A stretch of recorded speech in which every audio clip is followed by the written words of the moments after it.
mentally fighting with yourself about money? No need, we'll do it for you. I'm your host Arka, and welcome to our segment Rich or Regret, where we find out if your next financial decision will make you rich or make you regret it. And in this episode, we'll be exploring an important question for Malaysians. Is it better to prioritize saving in traditional bank accounts, like, savings accounts, or should we focus more on investment like stocks, real estate, or mutual funds? Both savings and investing have their merits, of course, but which strategy offers better financial security and growth potential in the long run? To find out which is the better option, we have two debaters here to help us break it all down and explore what's best for Malaysians' financial future. First up, one who is all about investing. One, you believe Malaysians should be choosing and focusing on investments like stocks, real estate, mutual funds, and can you share why you think this way? All right. Hi there, guys. I'm One, and I would, of course, advocate for all Malaysians, especially now, to consider having investments aside from having savings. Because investments in stocks, like you mentioned, real estate, mutual funds, and all that, they definitely offer significantly higher returns compared to that of having a savings account. So that will allow all Malaysians to grow their wealth more effectively over time instead of having just limited to a savings account. Thank you, Juan. So he's in the opinion that investments is the superior option. But on my other side, we have Pavitra, who is on the side of savings. So can you tell us why you think prioritizing savings in traditional bank accounts is the much smarter strategy for Malaysians? Okay, thank you, Arka. Hi, everyone. I'm Pavitra. Definitely higher investment returns with higher risk as well. But I think Malaysians should stick to saving, the traditional saving with traditional bank accounts, because savings provide a safety net for emergencies, unexpected expenses, or even during economic downturns. And this money is actually considered as liquid and it's easily accessible when you need it. And moreover, we are actually insured by institutions, something called PIDM. So ensuring that your money is protected even if the bank faces any financial situation.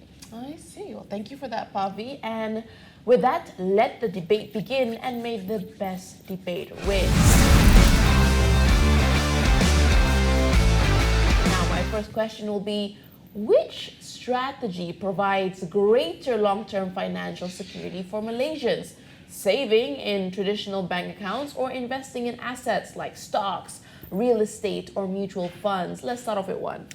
Okay, guys, it's pretty straightforward. When it comes to investing, especially in stocks, real estate, also mutual funds, right now, where we at, Malaysians will have a far greater opportunity for a long-term financial growth and also security. We're thinking long-term here, all right? Because, yeah, sure, savings accounts, they offer stability, but one thing we must take into account is that the returns for just savings accounts are very low compared to that of,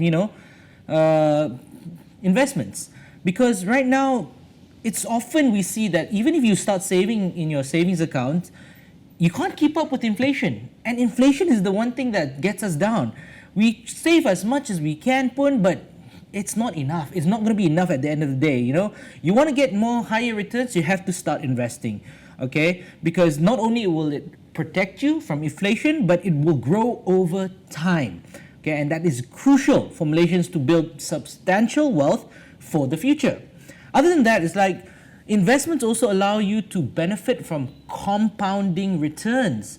So over time, like I said, these returns can significantly, definitely will outpace that of savings, accounts.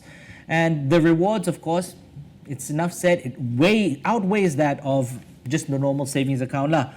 And yeah, investments also give you a sense of diversification, whereby you can diversify. You do not have to put all your eggs in one basket, all right? And you rely on just the stability of that just one bank account.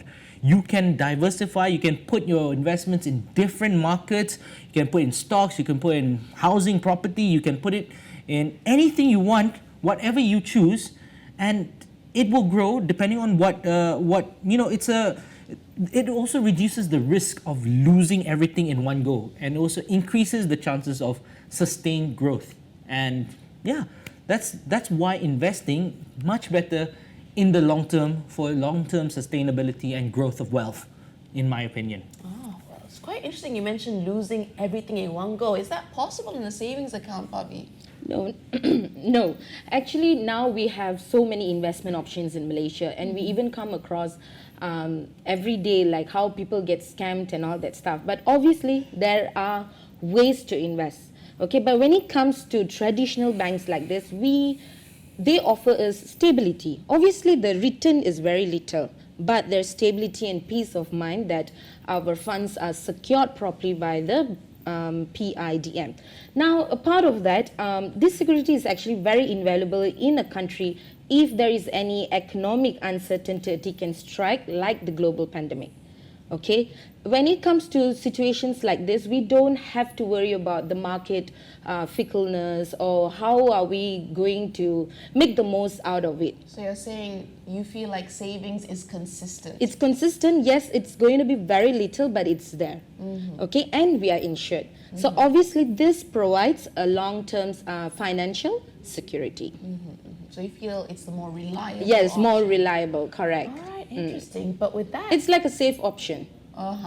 So someone wants to go more risque versus... Risk taker versus safety. But can Malaysians effectively grow wealth through savings alone? Or is investing necessary to keep up with inflation and rising living costs one?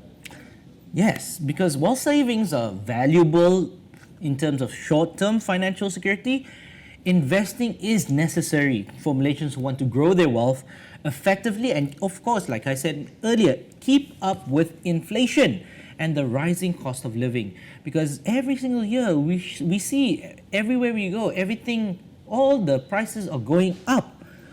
But our savings are just remaining stagnant. You know, they're not growing in tandem with that of the rising cost of living, the rising cost of everything around us.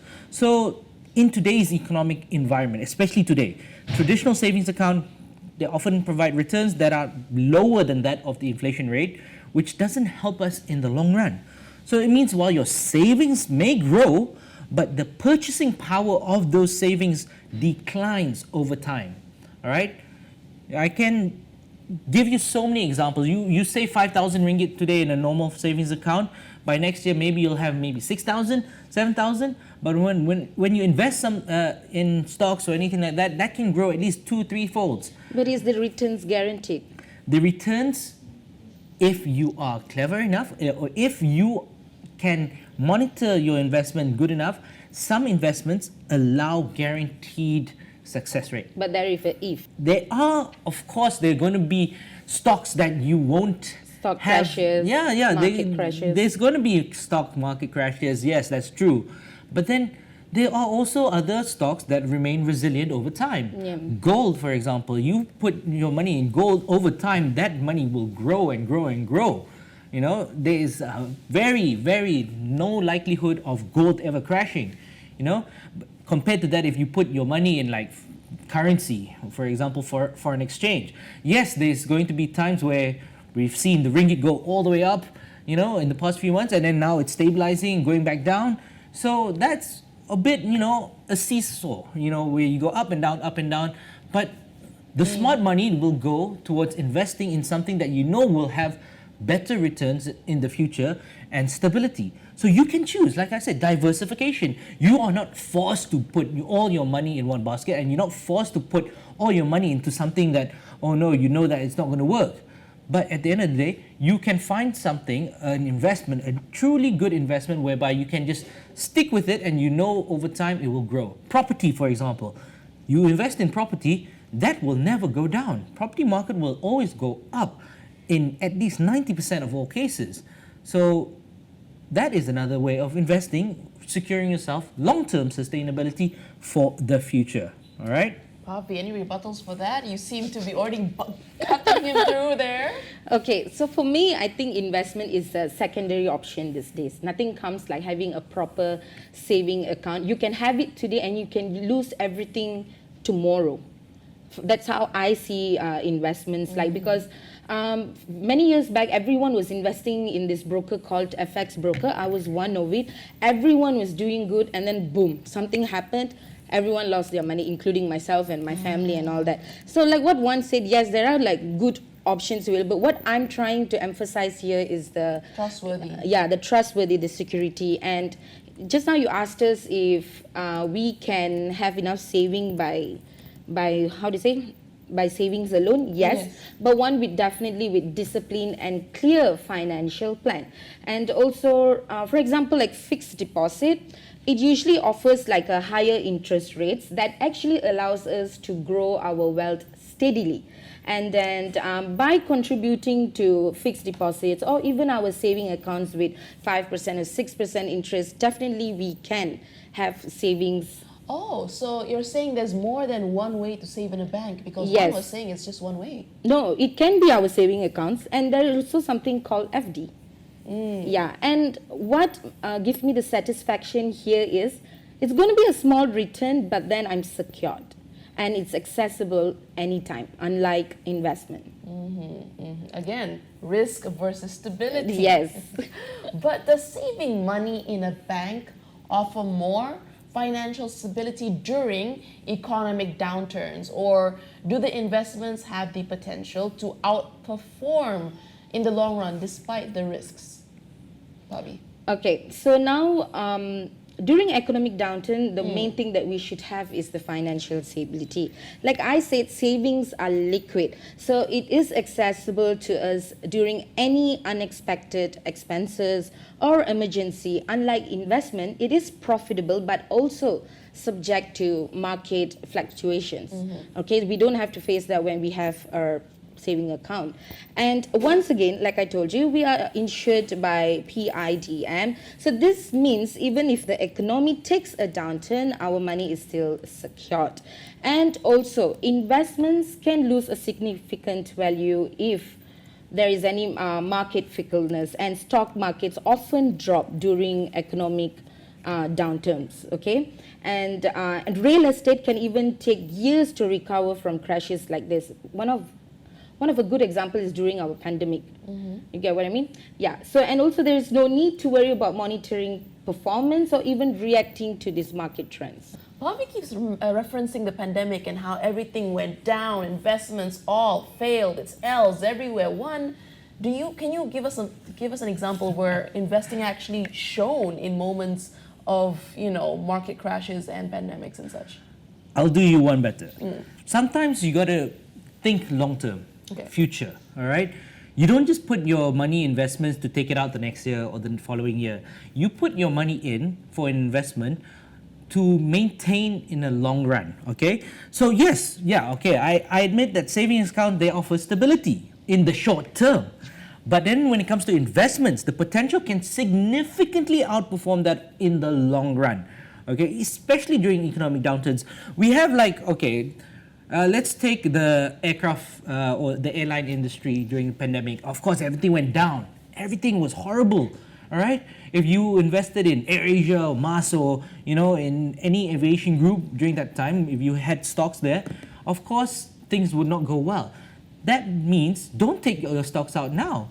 Of course, there's not going to be any return. But now, right after the pandemic, we are now recovering. Are we not? Tourism boom. Tourism boom. And now that stock is flying. Mind the pun. But it's literally flying. So, in the long run, what would you have?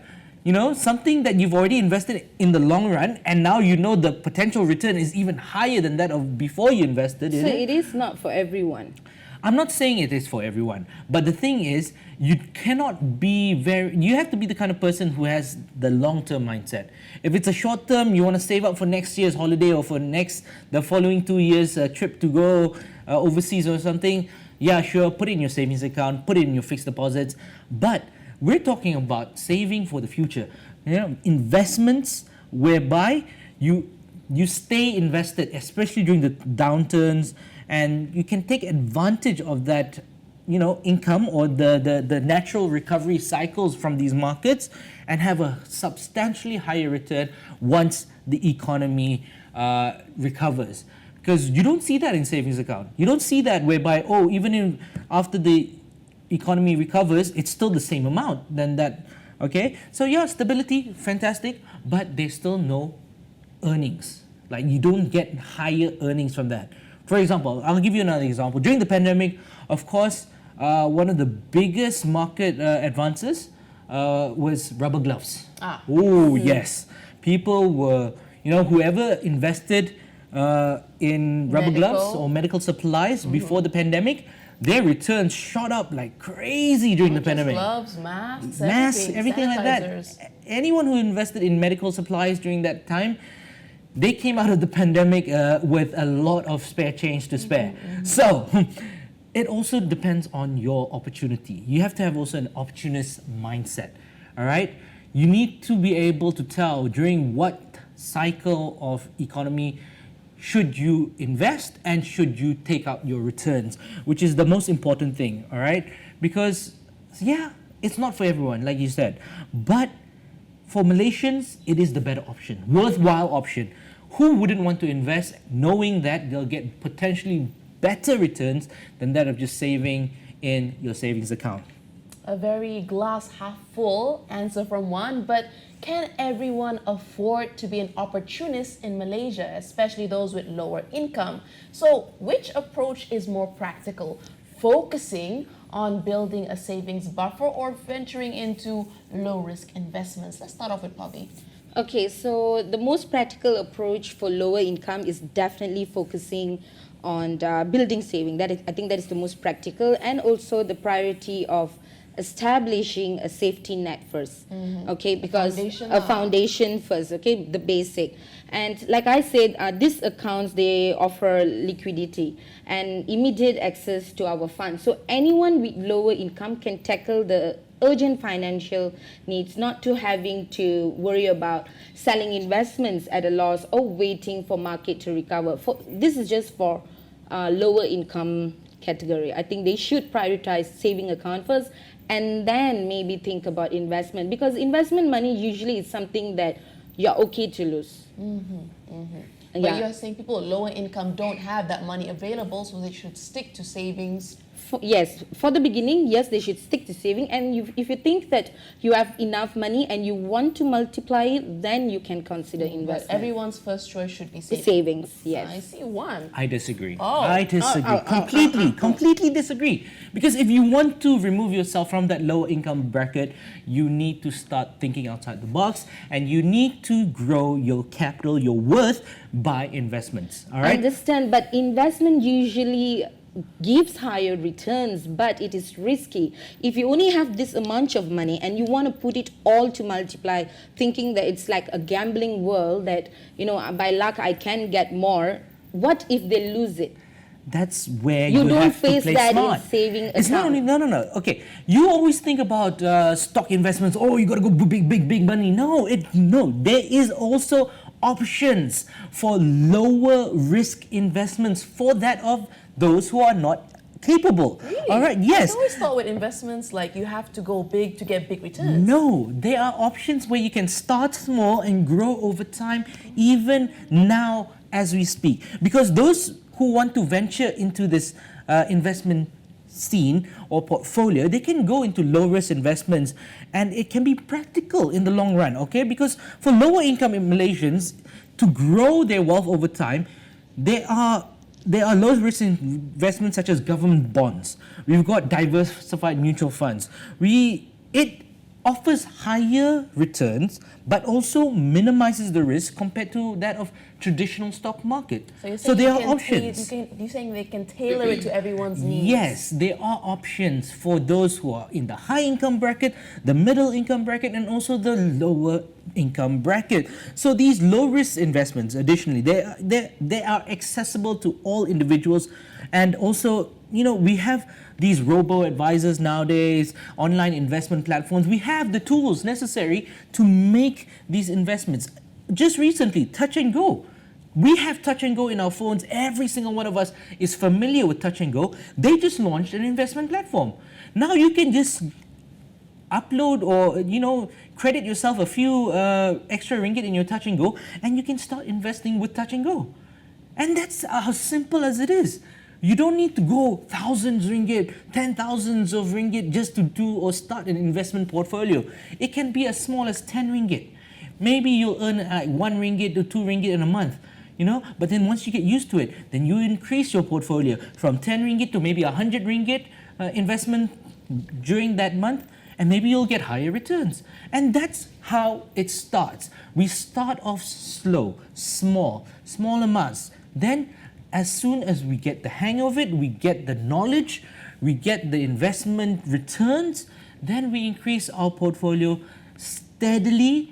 Stability, of course, we don't go all in, all out just like that. No, that is, like Pavitra says, gambling. We don't want to gamble. We want to make smart decisions, smart choices. So we go slow. We start off slow, we start off small, and then once it increases, once our portfolio can increase, then we can put in a little bit more over time. It's like saving as well. You put in a little over time and it grows. Similar with investments. You start small, but then you get higher returns because the percentages are always higher than that I of think savings. mine is a safer return. But would you argue that investments requires more effort than saving? Definitely. That's why I say we don't need all this monitoring on the market or even paying for the brokerage or the brokers. Nothing. It's our money, and then we get to put it in the saving account. And although it's a smaller returns, it's still a safer and happier returns. So we have Pavi here who likes to leave her money there for 10 years and not have to worry about it, versus one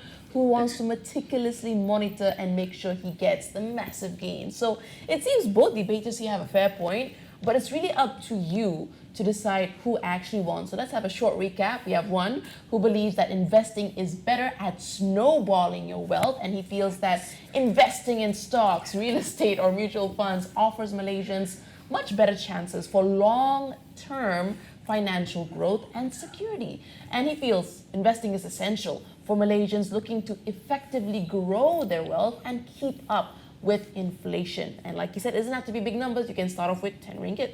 I can't testify, but that's what one is claiming here. And investments can create additional income sources beyond just your salary and savings. And learning about different investments does help individuals understand personal finance and improve their wealth management skills. So there is some work you need to put into this. Whereas Pavi here, she thinks that having savings is still the better option, and it should be your first option due to its low-risk nature, and you also feel that traditional bank savings provide unmatched stability and reassurance, especially for safety-focused Malaysians, what with all the scams happening now, Yes. correct? And Malaysians can build wealth effectively through disciplined saving and a solid financial plan. Also, the matter of having reliable savings fund is essential during economic downturns like the pandemic or recessions, or even something smaller like losing your job, right? Savings accounts provide liquidity, allowing quick access to funds for emergencies like medical bills or job loss.